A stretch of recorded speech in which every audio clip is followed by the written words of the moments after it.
الصبح بدا من طالعته والليل دجى من وفراته الله الله الله الله الله الله الله. بسم اللہ الرحمن الرحیم. علم الصرف کے 7ویں باب اجوف کے سبق نمبر 15 میں خوش آمدید. آج کے اس سبق میں ہم فعل جہد معلوم کی تعلیل پڑھیں گے. 7واں باب اجوف ہے، سبق نمبر 15 ہے تعلیل فعل جہد معلوم. دیکھیں قوانین ہمارے جو اجوف کے ہیں وہ ہمارے مکمل ہو چکے ہیں. اس کے بعد رہی بات تعلیل کی، تو تعلیل ماضی کی بھی تعلیل میں کر چکا ہوں، مضارع کی بھی تعلیل کر چکا ہوں. ماضی معلوم، ماضی مجہول، مضارع معلوم، مضارع مجہول، ان کی جو تعلیلات ہیں وہ ہم کر چکے ہیں. لہذا ہم آگے چلتے ہوئے جو اہم تعلیل ہوگی وہ ہم الگ سے کریں گے، باقی پھر ہم ساروں کا ایک ہی مجموعہ بنا کے صرف صغیر کے اندر سب کی تعلیل بھی کریں گے. تو اگلی گردان ہے فعل جہد کی. تو فعل جہد کی تعلیل سمجھنا انتہائی ضروری ہے. اس میں کون سے قوانین جاری ہوئے ہیں وہ بھی سمجھنا ضروری ہے. معلوم کہ ہم الگ تعلیل کریں گے آج کے سبق میں، اس کے بعد اگلے سبق کے اندر ہم انشاءاللہ مجہول کی تعلیل کریں گے. تو آپ پہلے گردان دیکھ لیں. تعلیل فعل جہد معلوم، باب ہے اس کا اجوف، اور اجوف یہ واوی ہے، یائی نہیں ہے. قال یقول سے گردان دیکھ لیں. لم یقل، لم یقولا، لم یقولو، لم تقل، لم تقولا، لم یقلنا، لم تقل، لم تقولا، لم تقولو، لم تقولی، لم تقولا، لم تقلنا، لم اقل، لم نقل. یہ اس کی گردان ہے. اب یہ جو جہد بنتی ہے، یہ چونکہ میں آپ کو پہلے بتا چکا ہوں، جہد بنتی ہے فعل مضارع معلوم سے. جو جہد معلوم ہے اس کو ہم نے بنانا ہے فعل مضارع معلوم سے. کیسے بنانا ہے؟ شروع میں لم جازمہ لگا دینا ہے، یہ بھی بات پہلے گزر چکی ہے. اور جو 5 صیغے ہیں وہ 5 صیغے کون سے؟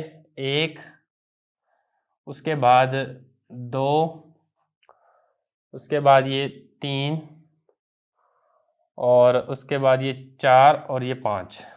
ان 5 صیغوں کے آخر میں جزم آئے گی. ایک جہد یہ والا کام کرتا ہے. دوسرا جہد یہ کام کرتا ہے کہ تثنیہ کے جو 4 صیغے ہیں اس سے نون گرا دیتا ہے. وہ کون سی ہیں؟ 1، 2 اور 3 اور یہ 4. ان 4 صیغوں کے آخر سے نون گرا دیتا ہے. اس کے بعد جو جمع مذکر کے 2 صیغے ہیں اس سے بھی نون گرا دیتا ہے. وہ کون سے ہیں؟ جمع مذکر غائب 1 اور جمع مذکر مخاطب 2، ان سے بھی گرا دیتا ہے. اس کے بعد ایک اور کام کرتا ہے، وہ یہ ہے کہ واحد مؤنث مخاطب کے آخر سے بھی نون گرا دیتا ہے، اور وہ ہے یہ. ان کے آخر سے بھی نون گرا. باقی جو 2 صیغے ہیں وہ مبنی ہوتے ہیں، ان کے آخر سے نون نہیں گرتا. وہ کون سے 2 صیغے ہیں؟ وہ ہے جمع مؤنث مخاطب اور جمع مؤنث غائب.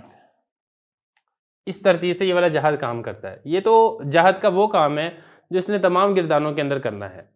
اجوف کے اندر خصوصیت کچھ اور بھی ہے جو کہ باقی گردانوں کے اندر نہیں ہے، وہ ہم نے سمجھنا ہے. سب سے پہلے اگر آپ اس کی تعلیل کریں قانون لگائے بغیر، یقولو تقولو والے قانون کے بغیر، تو یہ بنے گا لم یقبل، لم یقبلا، لم یقبلو، لم تقبل، لم تقبلا، لم یقبلنا، لم تقبل، لم تقبلا، لم تقبلو، لم تقبلی، لم تقبلا، لم تقبلنا، لم اقبل، لم نقبل. یہ تو ہوگی تقول والے قانون کے بغیر. لیکن جو ہم نے مضارع کے اندر تعلیل کی تھی تقول والا قانون لگا کے، یقولو تقول والا قانون لگا کے، کہ واو متحرک تھی، ما قبل حرف سے ہی ساکن تھا، تو ہم نے حرکت نقل کر کے ما قبل کو دے دی تھی، واو کو ساکن کر دیا تھا. تو یہاں پر وہ والا قانون تو لگا ہے. آپ یہ دیکھ رہے ہیں کہ جہاں جہاں پر واو ہے وہ واو ساکن ہے. یقولا واو ساکن، یقولو واو ساکن، تقولا یہاں پر تو خیر نہیں ہے، تقولا، تقولو، تقولی، تقولا، ان کے اندر واو ساکن ہے. یہ جو واو ساکن ہے یہ واو ساکن ہے یقولو تقولو والے قانون سے. فرق یہاں پر کچھ اور ہے. وہ فرق یہاں پر یہ ہے کہ کچھ صیغوں کے اندر واو حذف ہو چکی ہے. وہ صیغے کون سے ہیں ہم نے پہلے اس کو الگ سے نوٹ کرنا ہے اور ہم نے اس کی تعلیل کرنی ہے. پہلے وہ صیغے دیکھ لیں. ان میں سے ایک ہے لم یقل، اس میں آپ دیکھ رہے ہیں واو نہیں ہے. اس کے بعد اگر آپ آگے چل جائیں چوتھے نمبر پہ لم تقل، واحد مؤنث غائب، اس میں بھی واو نہیں ہے. اس کے بعد آپ آگے چلیں چھٹے نمبر پر جمع مؤنث غائب لم یقلنا، یہاں پر بھی واو نہیں ہے. اور نمبر 7 پہ واحد مذکر مخاطب، یہاں پر بھی واو نہیں ہے۔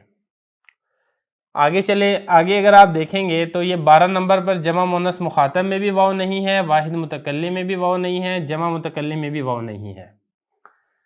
تو اگر ہم اس کی ترتیب کرتے ہیں تو صیغے ہم گن لیتے ہیں، 1 واحد مذکر غائب، نمبر 2 واحد مؤنث غائب، نمبر 3 جمع مؤنث غائب، نمبر 4 واحد مذکر مخاطب، اور نمبر 5 پہ جمع مؤنث مخاطب، نمبر 6 پہ واحد متکلم، اور نمبر 7 کے اوپر جمع متکلم۔ تو 7 صیغے ایسے ہیں جن میں واو حذف ہے، اور اس کے علاوہ جو 7 صیغے ہیں، بلکہ 7 نہیں، ہم 14 کے 14 ہی کہیں گے، یا 7 کہہ لیں آپ، بلکہ اس کو 7 ہی کرتے ہیں۔ جو باقی 7 صیغے ہیں ان میں واو تو ہے لیکن واو ساکن ہے۔ وہ کون سے ہیں؟ یہ 1 2 3 4 5 6 7۔ تو 7 میں واو حذف ہو چکی ہے اور 7 میں واو ساکن ہے۔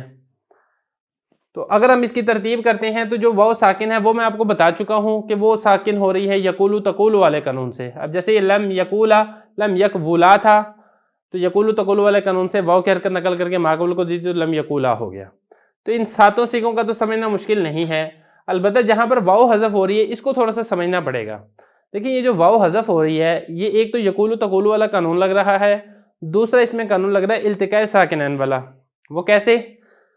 التقاء ساکنین والا قانون اس ترتیب سے لگ رہا ہے، جو ہم نے واو ساکن کر دی تھی یقولو تقولو والے قانون سے، اس کے بعد پھر 2 ساکن اکٹھے ہو گئے تھے، جس میں سے پہلے ساکن کو مدہ ہونے کی وجہ سے التقاء ساکنین سے ہم نے حذف کر دیا تھا۔ اب اسی کی مثال لے لیں، یہ لم یقل والی، یہ لم یقول تھا، جب ہم نے حرکت نقل کر کے ماقبل کو دی تو یہ بن جائے گا لم یقول۔ جب آپ اس کی واو ساکن کریں گے تو یہ بن جائے گا یقول، 2 ساکن اکٹھے ہو گئے، پہلا ساکن مدہ تھا، واو اس کو حذف کر دیا تو بن جائے گا لم یقل۔ اسی طرح آگے دیکھیں، لم تقل اصل میں تھا لم تقول، تو تقول سے تو پھر یقولو تقولو والا قانون لگا نا، تو واو ساکن ہو گئی تھی، تو یہ بن جائے گا تقول، لم تقول، واو 2 ساکن اکٹھے ہو گئے، پہلا ساکن مدہ تھا، واو اس کو حذف کر دیا تو یہ بن جائے گا لم تقل۔ اسی طریقے سے لم یقلنا اصل میں تھا یقولنا،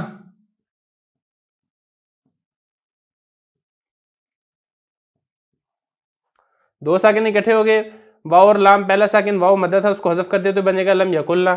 لم تقل بھی ایسے ہی ہے، یہ تھا اصل میں تقول، واو حذف ہوگی تو تقل۔